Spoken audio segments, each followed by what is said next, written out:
the book of wisdom was written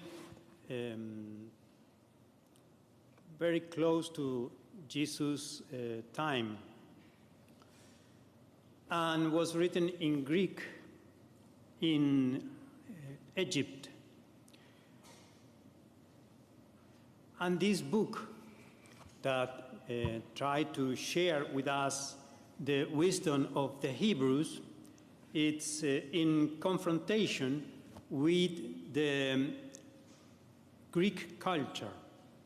For this, the reading that we have heard today remind us or said to us that the Lord will punish our enemies and destroy our adversaries. So it's thinking, the writer was thinking in Greek culture. So he tried to remind to the Hebrews that that all the things that the Lord did for the Hebrews. And doing that is that the book reminds us the first Passover, where the Hebrews shared the lamb for the first time before crossing the Red Sea. Of course, this text will help us to think in our relationship with the culture. Here, the relationship is opposition. We are believers, and the others, the not believers, have a very different culture. It's not the only approach, it's a negative approach towards a different culture. It's not the only approach that we find in the Bible. Especially for us, it's very important to be aware that St. Paul have a very different approach to others' culture, to different culture.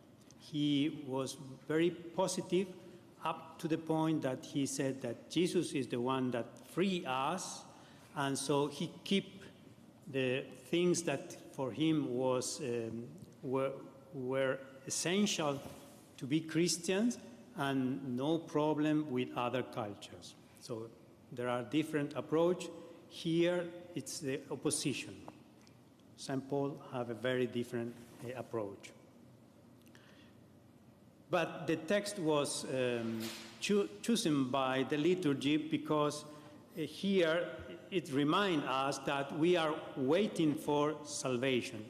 We are, as believers, we need to, according to the text, the Hebrews, they have courage, and for this they were prepared to receive salvation from God.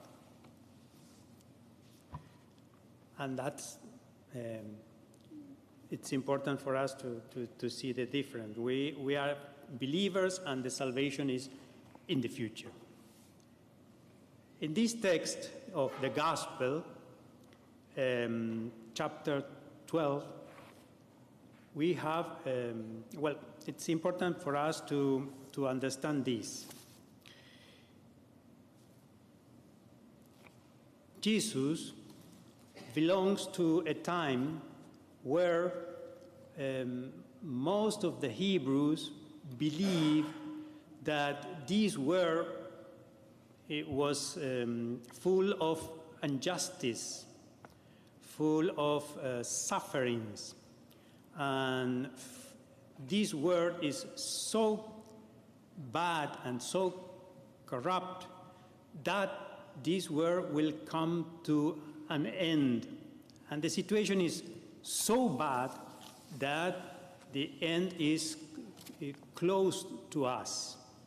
And this was the preaching of John the Baptist and also the preaching of Jesus. But when this word come to an end, a new word will come.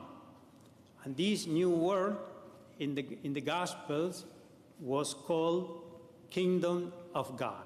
The Kingdom of God is coming. That is the preaching of John the Baptist. And at the very beginning, Jesus also said the Kingdom of God is close to us. And in some point, Jesus changed and said, the Kingdom of God is among us. So it's a new word that starts soon, and in that new word, God will be the king not just for the Hebrews, but for all the nations. Jesus believed firmly in that, and that belief made his way of thinking about all things, about our life now. So Jesus was someone that he was waiting for the new world. He was waiting for the kingdom of God. And think all the problems in life, he tried to think in that perspective. So, in chapter 12, Jesus tried to teach how we can deal with the things that we have in our life, but try to teach us in order to the kingdom that is coming. So, for Jesus, the richness, the things that we can have, sometimes can make us slaves. He doesn't use this word, but that is the idea. For this, last Sunday, we have this parable of a rich man that had a very good harvest and tried to keep his in a barn, in a new barn, that harvest, and try to enjoy life for himself. And the gospel said that this man was a fool because God will ask his life that night, that very night. So Jesus is teaching us how to deal with things. And for Jesus, this word is almost end. So for this, in this gospel, that is the continuation of last Sunday gospel, in this gospel, Jesus said that we must sell all our belongings in order not to be attached to them. But the important thing is not just sell these belongings, but to give alms. So in a sense that we are called to share the things that we have with others. That is the idea in general for Jesus. Jesus asked us to share the money, okay? We are called to share our money with others. And the idea of Jesus is that, of course, this word is almost end, but in the new world, in the kingdom of God, we are going to have a place if we share with others our wealth. And so for this, we have these three parables in this gospel that ask us to be prepared. The first one is the most important because remind us that the kingdom of God in the Bible sometimes was compared with a wedding, with a party in a wedding, and the idea is that when the master come to the home, the servants were ready to serve all the host of the master. And all the parables have the same purpose. Jesus teach people in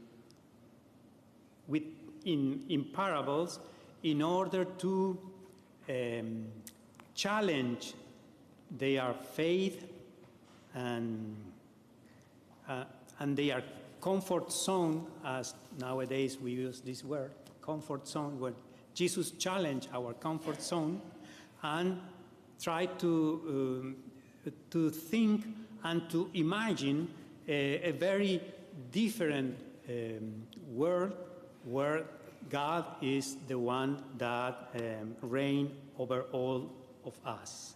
So in this gospel, Jesus tried to push us to be ready for his kingdom that is coming. But so the question that we must ask ourselves today is if we are ready for the kingdom of God. And of course we can say, okay, I confessed yesterday, so I am ready, and that's it. But the whole chapter speaks about how we deal with our money. So if we are ready or if we are not ready, we are, according to the gospel, have to do with how we manage our money.